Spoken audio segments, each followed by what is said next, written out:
అందరికీ జై భీమ్. మరి ప్రస్తుతం ఉన్నటువంటి కేంద్ర మంత్రి అమిత్ షా గారు మన పార్లమెంట్ లో మాట్లాడినటువంటి వాక్యాలను బహుజన్ సమాజ్ పార్టీ తీవ్రంగా ఖండిస్తున్నాం. అమిత్ షా గారు మీరు డాక్టర్ బాబాసాహెబ్ అంబేద్కర్ గారి యొక్క భారత రాజ్యాంగం ద్వారానే మీరు పార్లమెంట్ లోకి వెళ్ళగలిగిన విషయాన్ని మీరు గుర్తుంచుకొని మీరు కూడా పదే పదే అంబేద్కర్ గారి పేరు తలవాల్సిన అవసరం ఉన్నది. ఆ రోజు ఆయన ఓటు హక్కు కల్పించి భారత రాజ్యాంగాన్ని రాసిన ద్వారానే మీరు ఆ పార్లమెంటులోకి వెళ్ళగలిగినారు. కాబట్టి మీరు కూడా పదే పదే డాక్టర్ బాబాసాహెబ్ అంబేద్కర్ గారి పేరు తలవాల్సి ఉన్నది. మీరు ఎందుకు ఈరోజు అతని ఇష్టపడే విధంగా మాట్లాడారు మీరు తీవ్రంగా ఖండిస్తున్నాం. డాక్టర్ బాబాసాహెబ్ అంబేద్కర్ గారు కనుక లేకపోతే ఇలా పేద వర్గాల జీవితాల్లో బహుజన వర్గాల జీవితాల్లో వెలుగులు నింపినటువంటి గొప్ప వ్యక్తి ప్రపంచ మేధావి డాక్టర్ బాబాసాహెబ్ అంబేద్కర్ గారు. అటువంటి గొప్ప వ్యక్తిని మీరు అవమానించే విధంగా మాట్లాడారు. కాబట్టి మీరు వెంటనే బీజేపీ ప్రభుత్వం ప్రధాన మంత్రి నరేంద్ర మోడీ గారు తక్షణమే కేంద్ర మంత్రిగా అమిత్ షా గారిని బర్తరఫ్ చేయాలి. వెంటనే మీరు ఎంపీగా కూడా రాజీనామా చేసి బహిరంగ క్షమాపణ బహుజన వర్గాలకు అమిత్ షా గారు చెప్పాలి. లేకపోతే రాబోయే రోజుల్లో దళిత బహుజన వర్గాలు మరి తరిమి కొట్టే పరిస్థితి ఉంటుంది.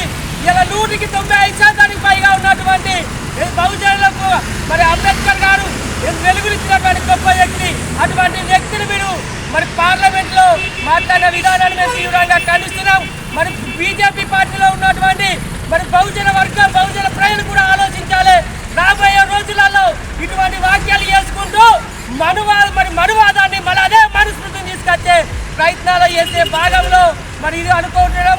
కాబట్టి అమిత్ షా గారు మీరు తక్షణమే బహిరంగ క్షమాపణ చెప్తూ మీ యొక్క మంత్రి పదవికి రాజీనామా చేయాల్సిందని. మీరు ఆ మంత్రి పదవిగా కొనసాగే అర్హత మీకు లేనే లేదు. ఇలా ప్రపంచ మేధావి ప్రపంచంలోనే అత్యధిక విగ్రహాలు కలిగినటువంటి గొప్ప వ్యక్తి అయినటువంటి డాక్టర్ బాబాసాహెబ్ అంబేద్కర్ గారిని మీరు కించపరిచే విధంగా మేము అతన్ని స్మరించుకుంటాం.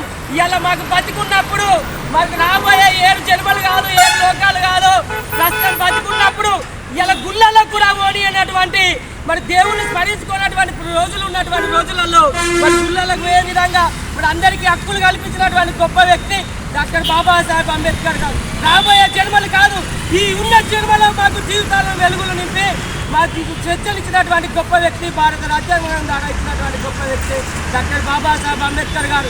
అంత గొప్ప వ్యక్తి గురించి మీరు మాట్లాడినటువంటి వాక్యాలను మేము తీవ్రంగా ఖండిస్తూ బహిరంగ క్షమాపణ చెప్పి మీ మంత్రి పదవికి రాజీనామా చేసి మీ ఎంపీ పదవికి కూడా రాజీనామా చేసి మీరు పూర్తిగా అనర్హులుగా మరి మీరు రాజకీయాల్లో పనికిరారని మేము తెలియజేసుకుంటూ మీరు కనుక 2 లక్షల క్షమాపణ చెప్పి మంత్రి పదవికి రాజీనామా చేయకపోతే మరి మీకు రాబోయే రోజులలో రాజకీయ ఉనికి కూడా ఉండదని మేము తెలియజేసుకుంటూ జై భీమ్. జిందాబాద్ బహుజన్ సమాజ్ పార్టీ.